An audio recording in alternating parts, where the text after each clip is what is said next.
हैं बाबा, मेरे संग संग चलते हैं बाबा, मेरे संग संग चलते हैं बाबा, मेरे संग संग चलते हैं बाबा। जैसे गगन में चाँद चलता है, उनकी किरणों की छाया में दिल हर पल रहता है। जैसे गगन में चाँद चलता है, उनकी किरणों की छाया में दिल हर पल रहता है। मेरे संग संग चलते हैं बाबा, मेरे संग संग चलते हैं बाबा, मेरे संग संग चलते हैं बाबा, मेरे संग संग चलते हैं बाबा।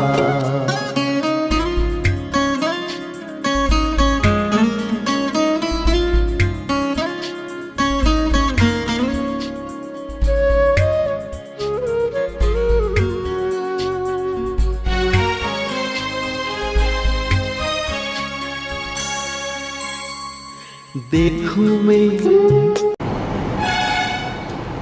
ఓం శాంతి 15/7/20 మధురమైన పిల్లలు, మీరు సత్యాతి సత్యమైన వైష్ణవులు కావాలి. సత్యమైన వైష్ణవులు భోజనం యొక్క పచ్చంతో పాటు పవిత్రంగా కూడా ఉంటారు. మీరు సత్యాతి సత్యమైన వైష్ణవులు కావాలి. సత్యమైన వైష్ణవులు భోజనం పచ్చంతో పాటు పవిత్రంగా కూడా ఉంటారు. అయితే ప్రశ్న, ఎలాంటి అవగుణంలో, ఏ అవగుణంలో పరివర్తన అయినట్లయితే మీ నావ తీరమై చేరిపోతుంది? అన్నిటికన్నా పెద్ద అవగుణం ఏది అంటే మోహం. మోహం కారణంగా సంబంధీకుల స్మృతి సతాయిస్తూ ఉంటుంది. కోతిలాగా ఎవరికైనా, ఎవరి సంబంధీకులైనా మరణించారు అంటే 12 నెలల వరకు వాళ్ళని జ్ఞాపకం చేసుకుంటూనే ఉంటారు. ముఖం కప్పుకుని మరీ ఏడ్చేస్తూ ఉంటారు, జ్ఞాపకం వస్తూ ఉంటుంది. ఇలాగ ఒకవేళ బాబా స్మృతి సతాయించినట్లయితే,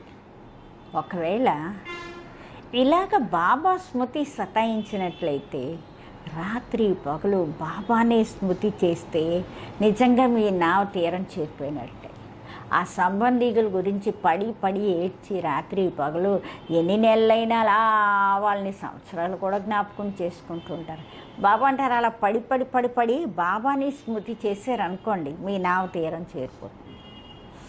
ఎలాగైతే లౌకిక సంబంధికుల్ని స్మృతి చేస్తున్నారో అలాగ బాబాని స్మృతి చేస్తే ఓహో సౌభాగ్యం, అంతకన్నా గొప్ప ఉందా? బాబా గారు లౌకికం వాళ్ళని అయితే బాగా జ్ఞాపకం చేసుకుంటారు, అలాగే శివబాబాని కూడా అంతలా జ్ఞాపకం చేసుకుంటే ఓహో సౌభాగ్యం అన్నారు బాబా. ఓం శాంతి. బాబా రోజుకి పిల్లలకి చెప్తారు, మిమ్మల్ని మీరు ఆత్మ అనుకుంటూ బాబా స్మృతిలోనే కూర్చోండి అని. ఈరోజు అందులో ఇంకోటి చేరుస్తున్నారు, యాడ్ చేస్తున్నారు. ఒట్టి బాబానే కాదు, ఇంకోటి కూడా అర్థం చేసుకోవాలి. ముఖ్యమైన విషయం ఏంటంటే పరంపిత పరమాత్మ శివుడు, ఆయన్ని గాడ్ ఫాదర్ అని అంటారు. జ్ఞాన సాగరుడు కూడా. జ్ఞాన సాగరుడు అవడం కారణంగా ఆయన మనకి టీచర్ కూడా. రాజయోగం నేర్పిస్తున్నారు. ఒకటి ఇది చెప్తే బాబా అంటారు, ఇది అర్థం చేయిస్తే, ఇది చెప్తే అర్థం చేసుకుంటారు. నిజమే, సత్యమైన తండ్రే మన్ని చదివిస్తున్నారు. ప్రాక్టికల్ విషయాన్ని వీళ్ళు చెప్తున్నారు. ఈయనందరికీ తండ్రి కూడా, టీచరు కూడా, సద్గతి దాత కూడా. ఇంకా ఆయన్ని నాలెడ్జ్ఫుల్ అంటారు. తండ్రి, టీచరు, పతితపావనుడు, జ్ఞానసాగరు. మొట్టమొదట బాబాకి మహిమ చెయ్యాలి. ఆయన మనని చదివిస్తున్నారు. మనం బ్రహ్మ కుమారులం. బ్రహ్మ కూడా రచనే శివబాబాకి. ఇంక ఇప్పుడు సంగమయుగం ఇది. లక్ష్యం ఏంటి? రాజయోగం. మనకి రాజయోగం నేర్పిస్తున్నారు. మనకి రాజయోగం నేర్పిస్తున్నారు అంటే దీన్ని బట్టి ఏం సిద్ధిస్తుంది? ఆయన మనకి టీచర్ అయ్యాడు. ఎందుకంటే ఇది చదువు కొత్త ప్రపంచం కోసం చదివిస్తున్నారు. ఇక్కడ కూర్చుని ఇది ముందు పక్కా చేసుకోండి. ఇక్కడ కూర్చుని మేమేమేమి అర్థం చేయించాలి, ఎవరికైనా మేమేమేమి చెప్పాలి, ఇది ముందు లోపల ధారణ చేసుకోండి. ఇదైతే తెలుసు కదా, కొంతమందికి ఎక్కువ ధారణ అవుతుంది, కొంతమందికి తక్కువ ధారణ అవుతుంది. ఇక్కడ ఎవరైతే జ్ఞానంలో ఎక్కువ ఫాస్ట్గా స్పీడ్గా మంచిగా వెళ్తారో వాళ్ళకి పేరు ఎక్కువ ఉంటుంది, పదవి కూడా ఉన్నతమైన ఉంటుంది. పథ్యం కూడా బాబా చెప్తారు, మీరు పూర్తి వైష్ణవులు అవుతారు. వైష్ణవులు అంటే ఎవరైతే వెజిటేరియన్స్ అయి ఉంటారో, మాంసము, చేపలు, గుడ్లు ఇలాంటివి ఏవి తినరు. కానీ వాళ్ళు వెజిటేరియన్స్ అంటే ఇవేవి తినరు, కానీ వికారాల్లోకి వెళ్తారు. ఇంకా వైష్ణవ అయ్యి మటుకు లాభం ఏంటంట? వైష్ణవ కులంలో అని చెప్పుకుంటున్నారు. అంటే ఉల్లి, వెల్లుల్లి అలాంటివి ఏవి తినరు, తమోగుణివి. కానీ మీకైతే తెలుసు తమోగుణి వస్తువులు ఏమిటి అని. కొంతమంది మంచి మనుషులు ఉంటే వాళ్ళు ఏమంటారు? ధార్మికమైన వ్యక్తులు, వాళ్ళు భక్తులు అంటారు. వాళ్ళు సన్యాసుల్ని ఏమంటారు? వాళ్ళు పవిత్రాత్మలు అంటారు. ఇంకెవరైతే దానం అది ఇచ్చేస్తే వాళ్ళని ఏమంటారు? పుణ్యాత్మలు అంటారు. దీన్ని బట్టి ప్రూఫ్ ఏమవుతుందంటే ఆత్మ దాన పుణ్యం చేస్తుంది, అందుకే పుణ్యాత్మ అవుతుంది, అలాగే పవిత్రాత్మ అవుతుంది. ఆత్మ నిర్లేపి మాత్రం కాదు అన్నది విషయం అర్థమవుతుంది. ఇలా మంచి మంచి మాటలు జ్ఞాపకం పెట్టుకోవాలి. సాధువులకి మహాన్ ఆత్మలు అంటారు. మహాన్ పరమాత్మ అని ఎవరిని అనరు? ఒకటి సర్వవ్యాపి అనడమే రాంగు. సర్వాత్మలు ఉన్నారు. ఎవరైతే ఇక్కడ ఉన్నారో అందరిలోనూ ఆత్మ ఉంది. చదువుకున్న వాళ్ళు ఎవరైతే ఉంటారో వాళ్ళు ప్రూఫ్ చేసి ఈ కల్పవృక్ష బాబా అంటే ఈ చెప్తారు, వృక్షంలో కూడా ఆత్మ ఉంది అంటారు. అంటారు కదా, 84 లక్షల యోనుల్లో ఏవైతే ఉన్నాయో వాటిలో కూడా ఆత్మ ఉంది అని. ఆత్మే లేకపోతే వృద్ధి ఎలా అవుతుంది? మనుషుల ఏ ఆత్మ ఏదైతే ఉంటుందో అది జడంలోకి వెళ్ళదు. శాస్త్రాల్లో ఇలాంటి విషయాలు రాసేశారు. ఇంద్రప్రస్థంలో దెబ్బ తిన్నాడు, రాయి అయిపోయారు. ఇప్పుడు బాబా కూర్చొని చెప్తారు, బాబా పిల్లలకైతే చెప్తారు, దేహ సంబంధాలని వదిలి మిమ్మల్ని మీరు ఆత్మ అనుకోండి, నిరంతరం స్మృతి చేయండి. బస్ మీ 84 జన్మలు ఇప్పుడు పూర్తయిపోయి, ఇప్పుడు తమో ప్రధానం నుండి సతో ప్రధానం కావాలి. దుఃఖధామం, అపవిత్ర ధామం, శాంతిధామం, సుఖధామం, పవిత్రధామం. ఇదైతే తెలుసు కదా. సుఖధామంలో ఉండే వాళ్ళని దేవతల ముందు, సుఖధామంలో ఉండే దేవతల ముందర ఏం చేస్తున్నారు? నమస్కారం పెడుతున్నారు. దీన్ని బట్టి ప్రూఫ్ అవుతుంది భారతదేశంలో, కొత్త ప్రపంచంలో పవిత్రాత్మలు ఉండేవాళ్ళు, ఉన్నతమైన పదవి ఉండేవాళ్ళు. ఇప్పుడు పాడుకుంటారు, నాలో ఏ గుణాలు లేవు.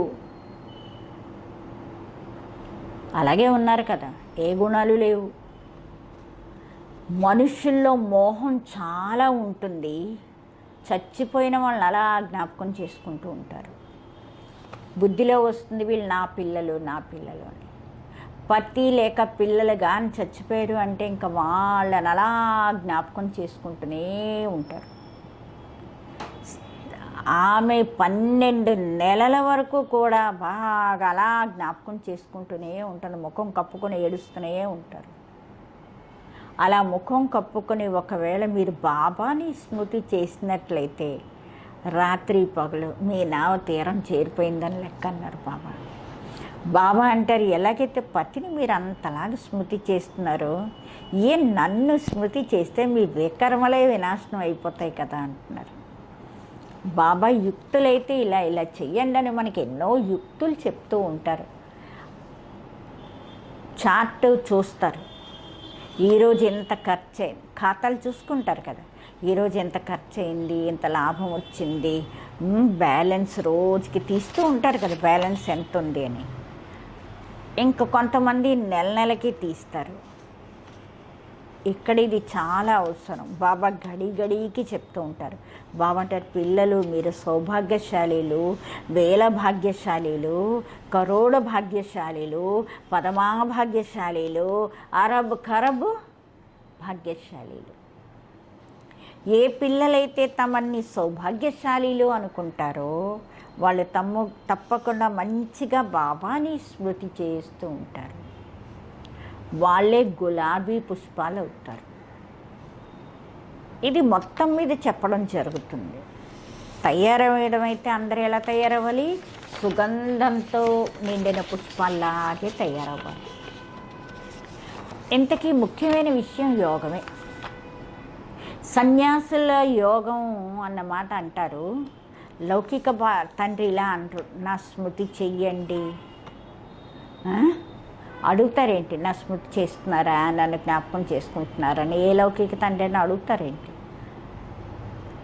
తండ్రికి బాబా అంటారు, తండ్రి పిల్లల్ని, పిల్లలు తండ్రిని ఎప్పుడూ జ్ఞాపకం పెట్టుకునే ఉంటారు. ఇది లా. తండ్రి పిల్లల్ని మర్చిపోడు, పిల్లలు తండ్రిని మర్చిపోడు. ఇక్కడ అడగవలసి వస్తుంది, ఎందుకు మాయ మర్పించేస్తుంది.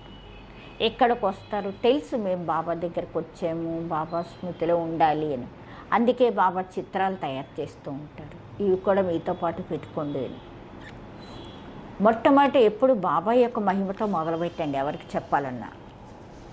ఈయనే మాకు బాబా, ఈయన మాకే కాదు మీ అందరికీ కూడా తండ్రి. సర్వుల సద్గతి దాత, జ్ఞాన సాగరుడు, నాలెడ్జ్ఫుల్. బాబా మనకి సృష్టి చక్రం యొక్క ఆది మధ్య అంత జ్ఞానం ఇస్తారు. దానితో మనం త్రికాలదర్శిలు అవుతాం. త్రికాలదర్శి అయిన వాళ్ళు ఈ సృష్టిలో ఏ ఒక్క మనుషులు లేరు. ఈ లక్ష్మీనారాయణలో జ్ఞానం ఉంటే, నిజంగా వాళ్ళల్లోనే జ్ఞానం ఉంటే పరంపర నుండి ఆ జ్ఞానం వచ్చేస్తూ ఉండేది, మధ్యలో వినాశనం అయిపోయేది. అందుకే పరంపరం అన్నది నడవదు. కాబట్టి పిల్లలు ఈ చదువుతో చక్కగా ఈ చదువుని మంచిగా జ్ఞాపకం పెట్టుకోండి, స్మరణ చేసుకుంటూ ఉండండి. మీరు కూడా ఉన్నతోన్నతమైన చదువు, మీకు ఇంత ఉన్నతోన్నతమైన చదువు సంగమ యుగంలోనే ఉంటుంది. మీరు స్మృతి చేయటం లేదు, దేహాభిమానంలోకి వచ్చేస్తున్నారు. మాయ చెంపదెబ్బ కొట్టేస్తూ ఉంటుంది. 16 కళలు సంపూర్ణులైతే అప్పుడు వినాశనం యొక్క తయారీ అయిపోతాయి. ఆ వినాశనం కోసం వాళ్ళు వినాశనం కోసం, మీరు అవినాశి పదవి కోసం తయారీ చేసుకుంటున్నారు. కౌరవులు పాండవులు యుద్ధం జరగలేదు, కౌరవులు యాదవులకి జరిగింది. డ్రామానుసారం పాకిస్తాన్ అయిపోయింది.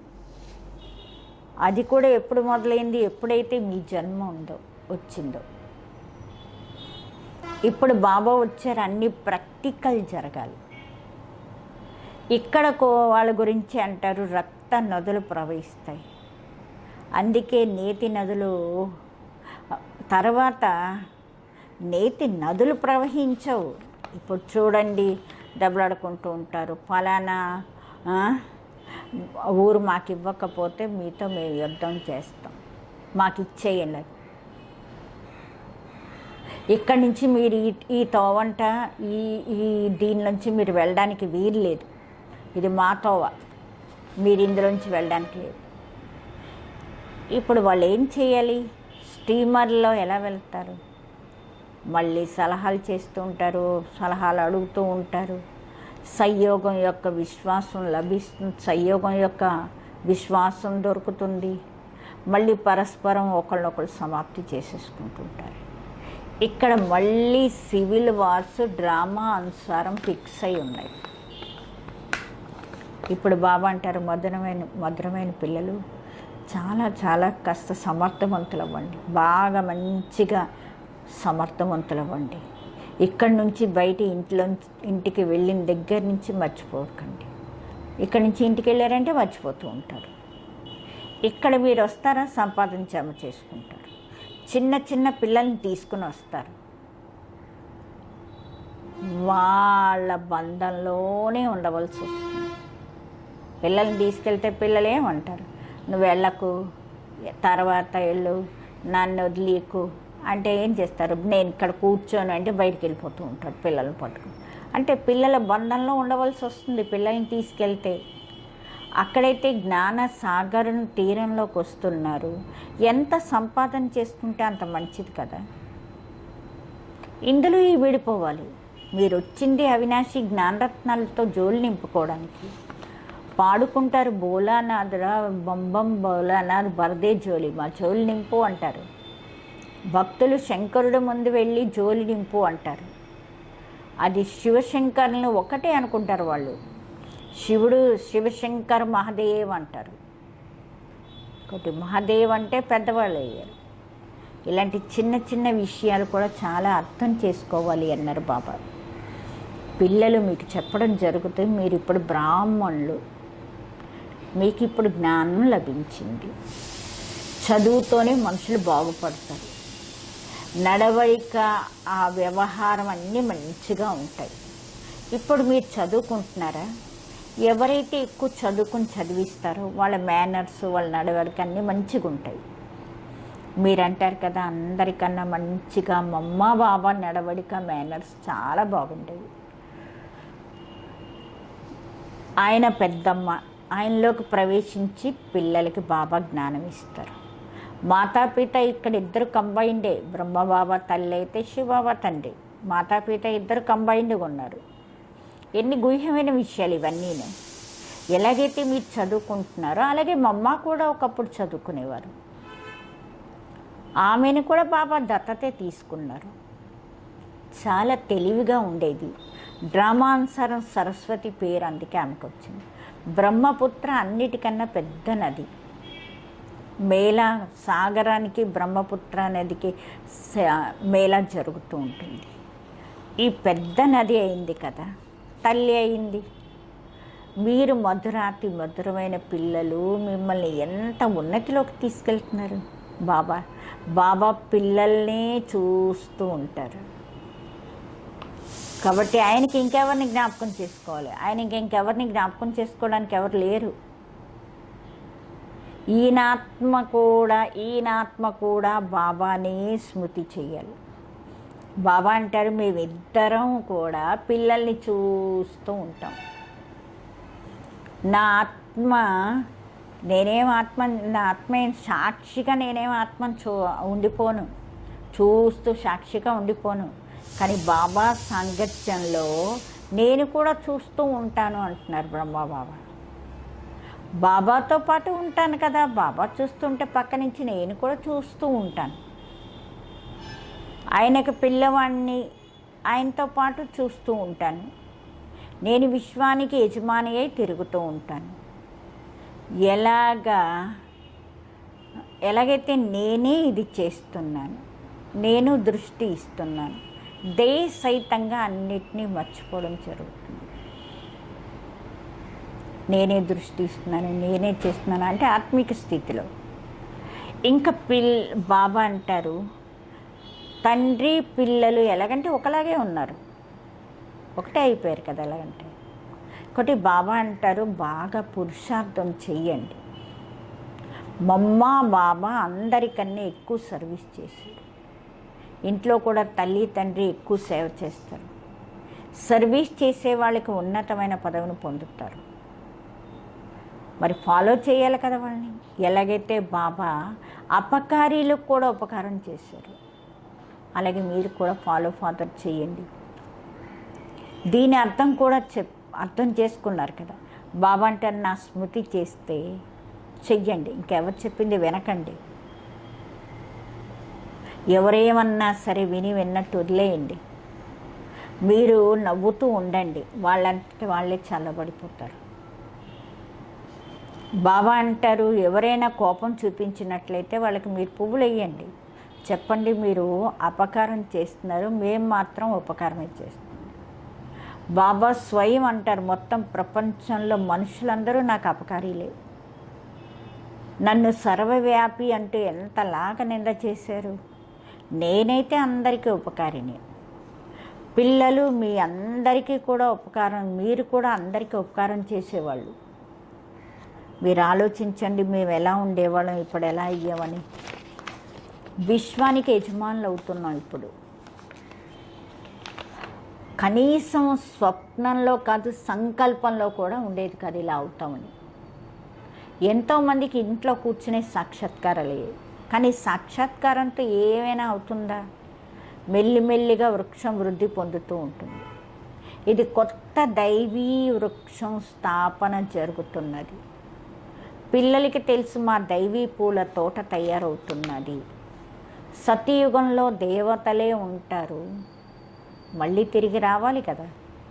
చక్రం తిరుగుతూ ఉంటుంది. 84 జన్మలు వాళ్ళే తీసుకుంటారు. వేరే ఆత్మలు ఇంకెక్కడి నుంచి వస్తాయి? డ్రామాలో ఏ ఆత్మలు ఉన్నారో వాళ్ళ ఆ పాత్ర నుండి వదిలింపబడరు. ఈ చక్రం తిరుగుతూనే ఉంటుంది. ఆత్మ ఎప్పుడు తరగడాలు పెరగడాలు, చిన్నది పెద్దది అవడం అన్నది జరగదు. బాబా కూర్చుని మధురమైన పిల్లలకి చెప్తున్నారు. అంటారు, పిల్లలు సుఖకరంగా మారండి.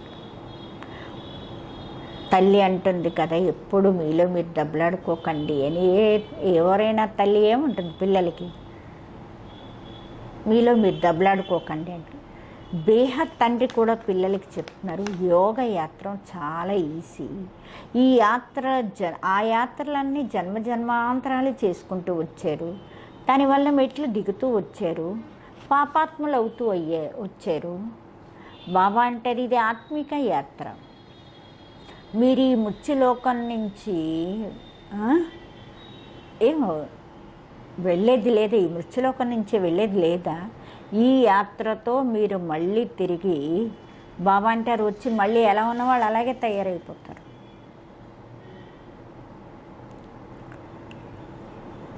మీకు తెలుసు, ఈ మృత్యులోకంలోకి మళ్ళీ తిరిగి మనం రాము. ఈ యాత్ర బాబా అంటారు, ఆ యాత్రతో తిరిగి మళ్ళీ అక్కడికి, ఎక్కడ ఉన్నవాళ్ళు అక్కడికే వచ్చేస్తారు, ఎలా ఉన్నవాళ్ళు అలాగే ఉంటారు. కానీ మీకు తెలుసు, మేమైతే స్వర్గంలోకి వెళ్తున్నాం. స్వర్గం ఉండేది, మళ్ళీ ఉంటుంది కూడా. ఈ చక్రం తిరగవలసింది.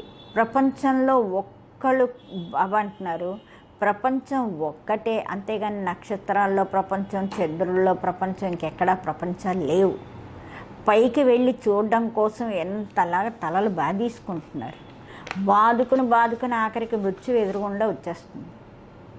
అదంతా సైన్సు. పైకి వెళ్తే ఏమవుతుంది? మృత్యువైతే ఎదురుగుండా ఉంది. ఒకవైపు పైకి వెళ్ళి అన్నీ కనిపెడుతూ ఉంటారు, పైకి వెళ్ళి ఏముందో అని. రెండో వైపు మృత్యు కోసం బాంబులు తయారు చేస్తున్నారు. మనుషుల బుద్ధి చూడండి ఎలా ఉందో. అనుకుంటారు ఎవరో మాకు ప్రేరణ ఇస్తున్నారు అనుకుంటారు. స్వయం అంటారు వరల్డ్ వార్ తప్పకుండా జరుగుతుంటే ప్రపంచ యుద్ధం జరుగుతుంది అంటారు. అదే మహాభారత యుద్ధము అంటారు. ఇప్పుడు పిల్లలు ఎంత పురుషార్థం చేస్తారో అంత కళ్యాణం చేసుకుంటారు. మీరు భగవంతునికి పిల్లలు, ఖుదాకి పిల్లలు. భగవంతుడు తన పిల్లలుగా చేసుకుని మిమ్మల్ని చేసుకుంటే మనమేమయ్యాం? భగవతీలయ్యాం. లక్ష్మీనారాయణని గాడేజ్ అంటారంటే దేవి దేవతలు. కృష్ణుణ్ణి గాడ్ అని నమ్ముతారు, రాధని అంతలాగా నమ్మరు. సరస్వతి పేరుంది, రాధకి పేరు లేదు. కలశం మళ్ళీ లక్ష్మికే చూపిస్తారు. ఇదంతా పొరపాటు చేశారు. సరస్వతికి కూడా అనేక పేర్లు పెడతారు. అదెవరు? మీరే కదా. దేవీలకే పూజ జరుగుతుంది. దేవీలకు పూజ జరుగుతుంది అంటే ఆత్మలకు కూడా పూజ జరుగుతుంది. బాబా పిల్లలకి ప్రతి ఒక్క విషయాన్ని అర్థం చేయిస్తారు. అచ్చా, मीठे मीठे सिखलदे बच्चों प्रति माता पिता बाप दादा का याद प्यार और गुड मॉर्निंग. रूहानी बाप की रूहानी बच्चों को नमस्ते. हम रूहानी बच्चों की रूहानी बाप दादा को याद प्यार गुड मॉर्निंग और नमस्ते.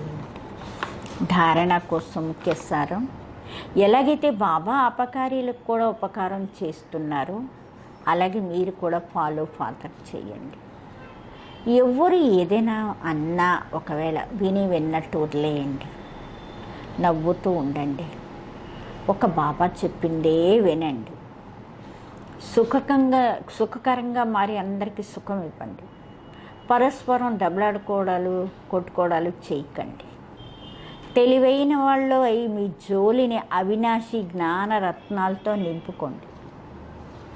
వరదానం, శుద్ధ సంకల్పాల యొక్క వ్రతం ద్వారా వృత్తిని పరివర్తన చేసుకునేవాళ్ళు హృదయ సింహాసనాసీనులు కండి. శుద్ధ సంకల్పాలనే వ్రతం ద్వారా వృత్తినే పరివర్తన చేసుకునేవాళ్ళు సింహాసనాసీనులు కండి, హృదయ సింహాసనాసీనులు కండి. బాప్ దాదా యొక్క హృదయ సింహాసనం ఎంత ప్యూర్ అంటే, ఎవరైతే ఈ సింహాసనం మీద సదా ఆ సింహాసనంలో సదా ప్యూర్ ఆత్మలే కూర్చోగలుగుతాయి. ఎవరి సంకల్పంలో కూడా అపవిత్రత కానీ అమర్యాద కానీ వచ్చింది అంటే వాళ్ళు సింహాసనాసీనులు అవ్వడానికి బదులు బాబా అంటారు పడిపోయే కళలతో కిందకు వచ్చేస్తారు. అందుకే ముందు శుద్ధ సంకల్పాల యొక్క వ్రతం ద్వారా మీ వృత్తిని పరివర్తన చేయండి. వృత్తి పరివర్తనతో భవిష్యత్ జీవిత రూపీ సృష్టి బదలం మారిపోతుంది. శుద్ధ సంకల్పాలు, దృఢ సంకల్పాల యొక్క వ్రతము దాని యొక్క ప్రత్యక్ష ఫలం ఉండే ఉంటుంది. సదాకాలం కోసం బాప్దాద యొక్క హృదయ సింహాసనం. కాబట్టి వృత్తిని పరివర్తన చేసుకుంటే భవిష్యత్తు జీవిత రూపీ సృష్టి మారిపోతుంది. మన జీవిత రూపీ సృష్టి మారిపోతుంది. కాబట్టి మన సంకల్పాలు చాలా ఎలా ఉండాలంటే శుద్ధ సంకల్పాలే చేస్తామని వ్రతం పట్టినట్లయితే బాబా అంటారు మీ పట్టి వృత్తిని పరివర్తన చేయండి. వృత్తి పరివర్తన అయితే భవిష్యత్తు మీ జీవిత రూపీ సృష్టి పరివర్తన అవుతుంది. కాబట్టి శుద్ధ సంకల్పాలు దృఢ సంకల్పం యొక్క వ్రతమే యొక్క ప్రత్యక్ష ఫలం ఏంటంటే సదాకాలం కోసం బాప్దాద హృదయ సింహాసనం. స్లోగను, తనువు మనస్సుని ఎరువు సొమ్ము అనుకుని మంది కాదు నేను నడుచుకున్నట్లయితే అనాసక్తంగా ఉంటారు, ఆత్మీయత ఉండగలుగుతారు. ఈ తనువు మనసు భగవంతుడిది అనుకుంటా, మంది కాదు అనుకున్నట్లు నడుచుకుంటే అనాసక్తిగా ఉంటారు, ఆత్మీయతతో ఉంటారు. ఓం శాంతి.